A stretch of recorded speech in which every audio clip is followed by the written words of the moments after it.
Hello everyone, welcome to lecture force. First question है, यदि किसी गैस में फ्री डिग्री की संख्या f हो तो गामा का मान क्या होगा। तो इसका आंसर है ऑप्शन नंबर ए 1+2/f। लेकिन ये कैसे आया? तो जो गामा होता है वो होता है मेरा Cp/Cv। अब Cp होता है कांस्टेंट प्रेशर पर स्पेसिफिक हीट और ये होती है कांस्टेंट वॉल्यूम पर। अब Cp कैसे फाइंड करते हैं? तो एक Cp का फॉर्मूला होता है फ्री डिग्री बटे 2 + 1 × R। सिमिलरली Cv का फॉर्मूला क्या होता है? फ्री डिग्री बटे 2। अब जब कैलकुलेट करेंगे तो यहाँ पे भी R होता है, तो R से R तो कट हो जाएगा। ऊपर जब हम LCM लेंगे तो हो जाएगा f + 2/2, नीचे हो जाएगा f/2। तो ये 2 से 2 कट गया। फाइनली हमें मिला f + 2/f। अब इसका जब f का हम दोनों टर्म्स में अलग अलग डिवाइड करेंगे तो जब f में डिवाइड करेंगे तो 1 मिल जाएगा और 2 में डिवाइड करेंगे तो 2/f मिल जाएगा। तो ये इस तरह से आया। अब देखो, ये आप किताब से भी पढ़ सकते थे कि ये हमारा एक फार्मूला की तरह आप रट भी सकते थे, लेकिन हमें एक्स्ट्रा फैक्ट जानने का जो बेनिफिट होता है वो क्या होता है। अब मेरी बात ध्यान से सुनना। इतना तो मैंने आपको समझा दिया कि ये फार्मूला कहाँ से डिराइव होके आया। अब मेरी बात सुनो। अब मैं आपसे कहूँ कि ये आपको फार्मूला अगर लर्न है तो क्वेश्चन में कहेगा कि यहाँ पे कि एक हीलियम गैस है, उसके लिए आप बता दो क्या गामा। तो अब हमें पता है हीलियम एक परमाणु मोनोएटॉमिक गैस है, तो मोनोएटॉमिक के लिए फ्री डिग्री हमारा होता है 3। तो हमें अगर ये फार्मूला पता था गामा का तो डायरेक्ट हम 1+2 बटे मोनोएटॉमिक है तो 3 रखा। तो हमारा जब इसे कैलकुलेट किया तो 5/3 हमारा जो ऑप्शन हमारा 5/3 दिख रहा होता उसको हम क्लिक कर देते। सिमिलरली अगर क्वेश्चन में कहता कि एक द्विपरमाणु गैस है उसके लिए गामा का मान बताओ, तो द्विपरमाणु गैस के लिए फ्री डिग्री का मान होता है 5। तो अब गामा के लिए हमें फॉर्मूला अगर याद था 1+2/5 रखते तो हमारा जो ऑप्शन हमें 7/5 दिख रहा होता है, इसको जब हम कैलकुलेट करेंगे तो 5 × 5 + 2 7/5 जो ऑप्शन होता है वो हम क्लिक कर देते। तो एक्स्ट्रा फैक्ट जानने का जो बेनिफिट है वो ये होता है। अब देखो, जैसे मैंने जो दो तरह के बच्चे होंगे, दो कैटेगरी के। एक बच्चे जो वीडियो को पॉज करके चीज़ें लिख रहे होंगे, जैसे जिन्होंने लिख लिया होगा कि CV बराबर सीधा सीधा होता है फ्री डिग्री बटे 2 और CP बराबर होता है हमारा फ्री डिग्री बटे 2 + 1। अब उनसे सवाल में अगर कहा जाता कि एक परमाणु गैस के लिए CV पूछा होता तो वो सीधा सीधा 3/2 क्लिक कर देते। ऑप्शन होते 3/2, 5/2, 5/7, ऐसे बहुत क्वेश्चन बनते हैं, n नंबर ऑफ क्वेश्चंस बन सकते हैं। में भी सवाल में कहता कि एक द्विपरमाणु गैस है तो उसके लिए CP बताओ, तो F का मान हम 5 रखते तो 7/2 हमारा CV क्या हो जाता? CP हो जाता। तो अब आप सीख पा रहे हो कि एक्स्ट्रा फैक्ट जानने का बेनिफिट क्या होता है। और एक टीचर को नीड होती है कि एक क्वेश्चन के साथ जितने तरह के क्वेश्चंस और बन सकते हैं। अब देखो, अगर एक परमाणु को द्विपरमाणु या तो उस क्वेश्चन में डायरेक्ट ये कहेगा कि वो एक परमाणु है या द्विपरमाणु है, या दे देगा। जैसे आपको H2 के लिए कह देगा कि CP बताओ, तो हमें ये गैस करना पड़ेगा कि H2 मतलब 2 परमाणुओं से 2 एटम से बनी है तो वो डाईएटॉमिक है।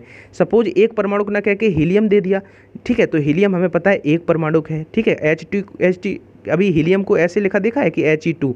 तो ये हमें डिफाइन करना है। ये चीज़ें अपनी प्रायोरिटीज़ सेट करनी है कि किन तरह के क्वेश्चंस पे हमें कितना टाइम इन्वेस्ट करना है। चलते हैं नेक्स्ट क्वेश्चन पे। यदि वायु में ध्वनि का वेग यानी कि जो स्पीड ऑफ साउंड है एयर में वो Vs है तथा वर्गमाद मूल वेग मतलब Vrms है, तो हमें रिलेशन फाइंड करना है कि Vs में और Vrms में कौन सा रिलेशन सही होगा। अब सिमिलरली मैं आपको बता दूं कि इसका ए ऑप्शन सही है और मैं आगे बढ़ जाऊं तो फिर जो लक्ष्य एयरफोर्स को औरों से अलग बनाता है वो क्या बनाता है कि मैं आपको, जैसे कि आपने नोटिस किया होगा कि मैं सारे ही फिनोमेना, फैक्ट, प्रिंसिपल वो साथ में बताता चलता हूँ। जैसे Vs का फॉर्मूला आपको पता होना चाहिए, क्या होता है? Gamma P। लाप्लांस का संशोधन आपने पढ़ा होगा यहाँ पे डेंसिटी, ठीक है, और ये होता है स्क्वायर रूट में। अगर मैं बात करूँ Vrms की, तो Vrms का फॉर्मूला क्या होता है? उसमें यहाँ पे होता है 3p/डेंसिटी, ये भी स्क्वायर रूट में होता है। तो ये दो फॉर्मूले पता क्यों होने चाहिए? क्योंकि आपको पता हो कि क्या किसके डायरेक्टली प्रोपोर्शनल होता है, क्या किसके इनडायरेक्टली प्रोपोर्शनल होता है। एनीवेज, अगर इन दोनों फॉर्मूलों पे एक ग्लिम्स हम देखें, एक झलक से अगर इनको अच्छी नज़रों से देखें तो हम देख पाएंगे कि अगर Vrms में अगर हम क्या करें, Vrms वाले में अगर गामा का गुणा कर दें तो मेरा आपका क्या हो जाएगा? देखो यहाँ से ये रिलेशन देखो, गामा अगर इनको दोनों को डिवाइड करते हैं, सपोज हम Vs और Vrms को डिवाइड करते हैं तो ऊपर अंडर रूट में गामा मिलेगा और नीचे 3 मिलेगा। तो ऐसा कौन सा ऑप्शन दिख रहा है? इसमें तो इक्वल ही बता रहा है, तो इक्वल तो होता नहीं है। 4 वाला कोई केस हो नहीं सकता है। अगर स्क्वायर रूट है तो इसमें ये क्या कर दिया है? अगर इस वाले ऑप्शन में हम Vrms नीचे ले जाएंगे तो हमें वही मिल जाएगा जो हमारे सामने लिखा हुआ है। तो अब इस तरह से निम्नलिखित में से किस टेम्परेचर में गैस के अणुओं की, यानी कि जो गैस के मॉलिक्यूल्स होते हैं उनकी जो काइनेटिक एनर्जी है वो शून्य होगी। अब देखो मैं आपको बता दूं, ये फैक्ट है कि बहुत सारे बच्चों को एक ये ऐसा टेम्परेचर होता है -40 डिग्री सेंटीग्रेड कि वो ना सुनता है ना समझता है चीज़ों को, जो मतलब एनालाइज करके नहीं पढ़ाई करते हैं, केवल बस पढ़े जा रहे हैं, तो वो क्लिक कर देते हैं जल्दबाजी में। क्वेश्चन पढ़ाई नहीं, पूछा क्या गया है, पूछ रहा है काइनेटिक एनर्जी किस टेम्परेचर पर जीरो होगी। देखो माना कि ये क्वेश्चन बड़ा फेमस है और एयरफोर्स का बहुत मतलब फ्रिक्वेंटली पूछा जाने वाला है कि ऐसा कौन सा टेम्परेचर होता है जिस पे डिग्री सेंटीग्रेड और फ़ारेनहाइट इक्वल होते हैं, तो वो 40 डिग्री ऐसा टेम्परेचर होता है जिन पे दोनों इक्वल होते हैं। लेकिन यहाँ पे हमें समझना है कि क्या सीखा हमने इस क्वेश्चन से, ये कि क्वेश्चन को केयरफुली पढ़ना है। जब हम एग्ज़ाम हॉल में होते हैं तो एग्ज़ाम का ही बहुत प्रेशर होता है, तो चीज़ों को एनालाइज करके एक बार क्वेश्चन पढ़ने पे ध्यान दो, क्वेश्चन टफ नहीं आता है नो डाउट। तो काइनेटिक एनर्जी शून्य होगी। तो अब एक बात बताओ कि जो ई होती है एनर्जी होती है वो डायरेक्टली प्रोपोर्शनल होती है टेम्परेचर के गैसेस के लिए। तो अगर हम देखें डायरेक्टली प्रोपोर्शनल होती है, और जब भी हम कोई ऐसा क्वेश्चन सॉल्व करते हैं तो टेम्परेचर का वैल्यू हमेशा केल्विन में रखते हैं, केल्विन को प्रायोरिटी देते हैं। तो अब आप याद रखना कि अगर डायरेक्टली प्रोपोर्शनल है और अगर एनर्जी जीरो है तो उसका टेम्परेचर भी जीरो होगा, लेकिन वो केल्विन वाला, तो 0 केल्विन, ठीक है, 0 केल्विन यहाँ पे राइट आंसर हो जाएगा। नेक्स्ट क्वेश्चन है कि कोई आइडियल गैस के 1 लीटर वॉल्यूम को स्थिर दाब पर 27 से 297 डिग्री सेंटीग्रेड टेम्परेचर पर गर्म किया गया। एक गैस है, उसको कांस्टेंट प्रेशर पर इतना गर्म किया गया, इतना थी इनिशियली, फाइनली उसे इतना टेम्परेचर दिया गया। तो फिर गैस का जो फाइनल वॉल्यूम होगा वो क्या होगा, पहले 1 लीटर है लेकिन फाइनली क्या हो जाएगा। अब देखो फाइनली ये तो पता है कि वॉल्यूम इंक्रीज़ हो जाएगा, तो डी ऑप्शन आप काट सकते थे क्योंकि आपको। अब देखो इसको कैसे सॉल्व करेंगे, इसको ध्यान से समझ लेना क्योंकि ये क्वेश्चन आ सकते हैं ऐसे न्यूमेरिकल, जो छोटे छोटे न्यूमेरिकल होते हैं जो बहुत ही इजीली किए जा सकते हैं अगर आपकी प्रैक्टिस अच्छी है तो। अगर स्थिर दाब है और स्थिर दाब का मतलब प्रेशर कांस्टेंट है, तो किसका नियम लगाएंगे, किसका, एक बॉयल का नियम होता है, एक चार्ल्स का नियम, मैंने आपको ट्रिक बताई थी याद करने की, पीवीटी लिख लो। अब देखो ये चालू हो रहा है, चालू का मतलब चार्ल्स का नियम, और चार्ल्स का नियम मतलब जिसमें प्रेशर कांस्टेंट हो, जो क्या होता है, जो आपका होता है V1/T1 is equal to V2/T2। बस इस रिज़ल्ट से आप कर सकते हो। ध्यान ये रखना है कि हम टेम्परेचर जो है केल्विन में रखें, यहाँ पे सेंटीग्रेड में दिए हुए हैं, ठीक है। तो अब हम इसको सॉल्व करते हैं। अगर हम V2 फाइंड करें क्रॉस मल्टीप्लाई करके, तो V2 मेरा कितना हो जाएगा, V1 और T2/T1। अब रख दो सारी वैल्यूज़, V1 का मतलब 1 लीटर गिवन है, 1 लीटर रख दिया, इनटू T2 का मान 297 है, लेकिन हम 297 न रख के 273 जोड़ के 570 रखते हैं, तो 570/T1 का मान कितना है 27, उसमें 273 जोड़ेंगे तो 300 आएगा। फाइनली हमारा कितना आ गया 57/3 करेंगे तो 19 3 जा 57 होता है, तो यहाँ पे एक जीरो है तो इसलिए 1.9 लीटर हो जाएगा, यानी कि जो वॉल्यूम है वो इंक्रीज़ होके 1. तो कैलकुलेशन आप जितना फास्ट करोगे वहाँ पे, वो आप तभी कर पाओगे जब आपकी प्रैक्टिस अच्छी होगी। अगर आपने अपने रूम में एफर्ट लगाए होंगे तो फिर अपने कंफर्ट जोन से बाहर आओ प्लीज़, और मेहनत मेरे साथ करो। और मैं इस सीरीज़ के साथ मतलब आपको, अब मैं पहले से नहीं बता रहा हूँ, कोई कमिटमेंट नहीं कर रहा हूँ, लेकिन क्रांति ला देनी है। अगर जो आज मैंने सीरीज़ स्टार्ट करी है, इसका पहला पार्ट है, इसमें मैं एग्ज़ाम तक कोशिश करूँगा 50 पार्ट देने की, तो आपको कहीं और से पढ़ने की ज़रूरत नहीं है। मतलब ये मैं ये नहीं कह रहा हूँ कि मैं किसी और को क्रिटिसाइज़ कर रहा हूँ, लेकिन मैं ये कह रहा हूँ कि ये मोर देन सफिशिएंट होगी ये सीरीज़। अगर 50, वैसे तो चैनल पे इतना कंटेंट है कि अगर इतना ही डाइजेस्ट कर लेते हो तो ईजिली क्रैक कर लोगे, लेकिन अगर जो ये नई सीरीज़ है अगर इसको आप अच्छे से फॉलो कर लेते हो तो मैं गारंटी लेता हूँ इस बार। गैसों का अणुगति सिद्धांत के अनुसार गैसों के वर्गमाद मूल, मतलब अभी मैंने एक फॉर्मूला ऊपर बताया था, जिन्होंने लिख लिया होगा VRMS, क्या बताया था 3RT/M। अच्छा ये नहीं बताया था मैंने, अच्छा 3RT/M, ऊपर मैंने बताया था 3P, वो P के टर्म्स में बताया था, वो भी होता है और ये भी होता है, वो मैंने बताया था 3P/D, क्योंकि PV बराबर NRT होता है इसलिए यहाँ पे P रखेंगे। और डेंसिटी को जब डेंसिटी मास को जब हम डेंसिटी में कन्वर्ट करेंगे तो ये फॉर्मूला भी बन जाता है, कौन सा 3P/डेंसिटी, तो ये भी होता है और ये भी होता है। तो इस फॉर्मूले में अगर हम देखें टी वाले में, तो जो VRMS है वो डायरेक्टली प्रोपोर्शनल है स्क्वायर रूट ऑफ टी के, यानी कि सी ऑप्शन राइट है।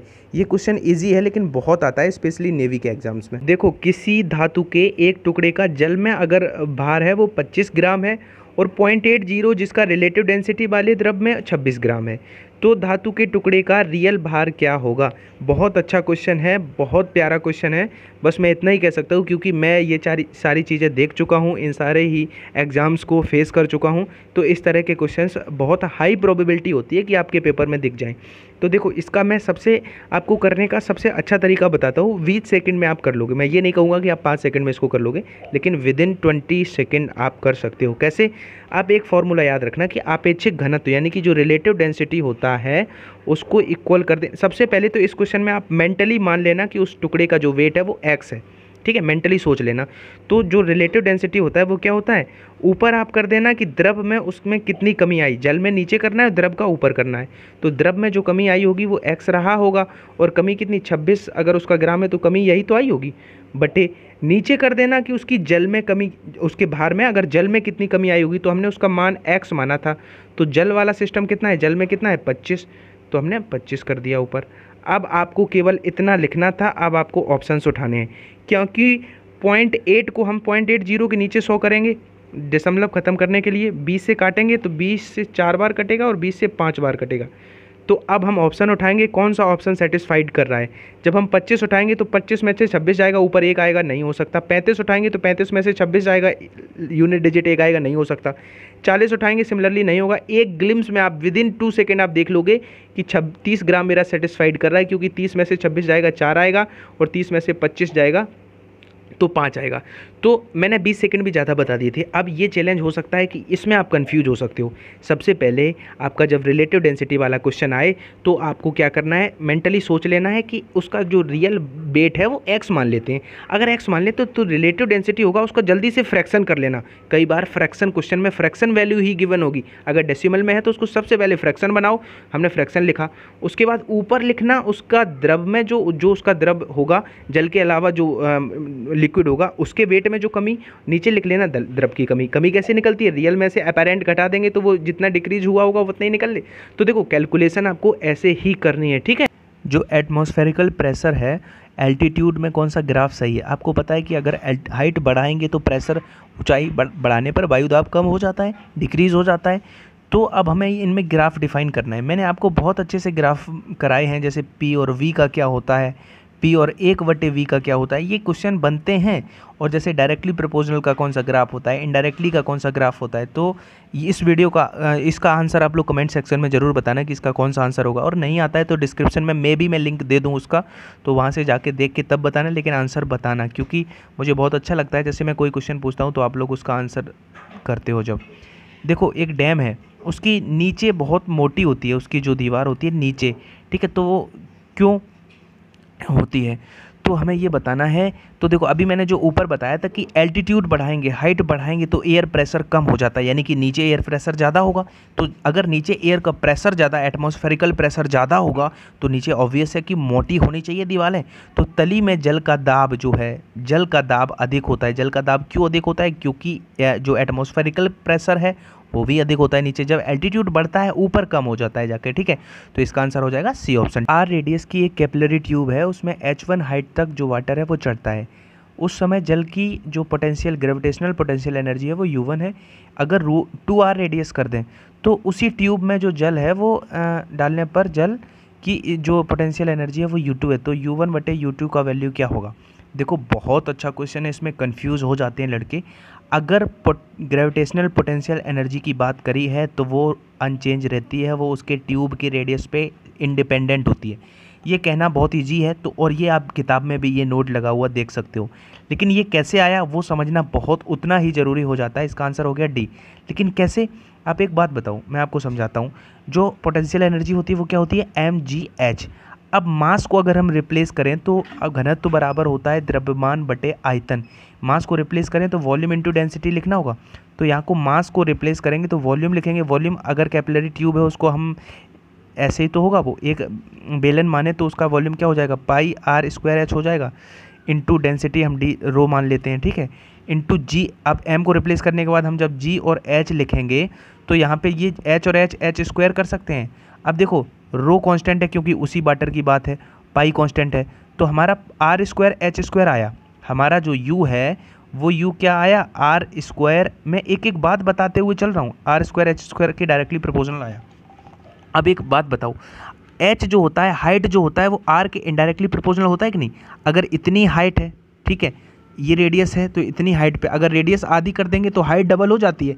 मतलब जितना रेडियस हम उसका कम करते चले जाएंगे उतना ही पानी और ऊपर तक चढ़ता चला जाता है। मतलब जो h होता है वो इनडायरेक्टली प्रोपोर्शनल होता है r के। मतलब h स्क्वायर को हम 1/r² लिख सकते हैं, तो यहाँ से r² कट जाएगा। या हम जब रेशनलाइज करेंगे, अगर ये त्रिज्याएँ 2 गुनी होंगी तो इसका जब 2:1 होगा तो हाइट का रेशियो 1:2 हो जाएगा, तो ये कट जाएगा। इसलिए हम कह देते हैं कि जो पोटेंशियल ग्रेविटेशनल एनर्जी होती है वो उसके ट्यूब की रेडियस पे इंडिपेंडेंट होती है। तो कैसे आया वो भी मैंने आपको डिफाइन कर दिया। आर्टिफिशियल जो सैटेलाइट होता है उसमें एक अंतरिक्ष यात्री क्या है, स्याही का पेन है, उसको पेन को डुबोकर पेन स्याही भरने का जो ट्राई करता है। तो देखो ये क्वेश्चन पूछे जाते हैं ऐसे, वो जो होता है वो नहीं भर पाएगा उसमें स्याही। क्यों? क्योंकि आपको पता है कि वहाँ पे वेटलेसनेस हो जाती है, और जो पेन का साइज़ होता है वो कैसा होता है, तो उसमें जो ऑब्वियस है कि जो स्याही है वो नहीं भरी जाएगी। ठीक है, नेक्स्ट क्वेश्चन है कि मच्छर पानी की सरफेस पे जो है अंडे दे सकता है। ठीक है, लेकिन जब पानी की सरफेस पर तेल डाल दिया जाए, कितना प्यारा क्वेश्चन है, जब उस पर तेल डाल दिया जाएगा तो मच्छर अंडे नहीं दे पाएगा। क्यों? अब देखो जो तेल डाल देने पर अगर उसकी सरफेस पे हम ऑयल की ड्रॉप्स डाल देंगे तो सरफेस टेंशन उसका डिक्रीज़ हो जाएगा, और सरफेस टेंशन डिक्रीज़ हो जाएगा, इसलिए वो इसका रीज़न ये है, कौन सा? C option. ठीक है, option number C. Next question है कि निम्नलिखित में से किसकी संपीडितता अधिक होती है, तो गैसेस की सबसे अधिक होती है। अब देखो जैसे कि आप लोगों से भी मैं सीखता हूँ, मुझे आप सिखाते हो और आपको मैं सिखाता हूँ। जैसे एक वर्ड था जैसे मूल अवस्था वाला, तो उसको मैं ओरिजिन कह रहा था, तो आप लोगों ने मुझे सिखाया फंडामेंटल भी उसे कहते हैं। तो इसी तरह से संपीडितता की इंग्लिश क्या होती है, क्योंकि मैं प्योर हिंदी माध्यम का छात्र हूँ तो संपीडितता की इंग्लिश काइंडली मुझे बता दें, क्योंकि ये मुझे सच में नहीं आती और गूगल करने का मुझे टाइम नहीं मिला। वर्षा की लगातार गिरती बूंदों का वेग नीचे गिरते समय क्या हो जाता है, बढ़ जाता है कि घट जाता है? ना बढ़ता है भैया, ना मेरे घटता है, वो सीमांत वेग के इक्वल हो जाता है। ठीक है, और देखो सीमांत वेग ऐसा फिनोमेना है, ऐसा कॉन्सेप्ट है जिससे क्वेश्चन मतलब ऐसा हो ही नहीं सकता कि एयरफोर्स का पेपर में ये टर्म आपको ना मिले। जैसे कि आपका बहुत सारे ऐसे टर्म होते हैं वो ज़रूर मिलते हैं, जैसे उन्हीं में से एक सीमांत वेग है। तो सीमांत वेग का फॉर्मूला क्या होता है, 2/9 r² rho minus sigma into जी बटे ईटा बटे जी, जो कुछ भी है, तो उसमें r² के डायरेक्टली प्रोपोर्शनल होता है v। तो अगर आप देखो इस क्वेश्चन को ध्यान से पढ़ना, p का व्यास q के व्यास का आधा है।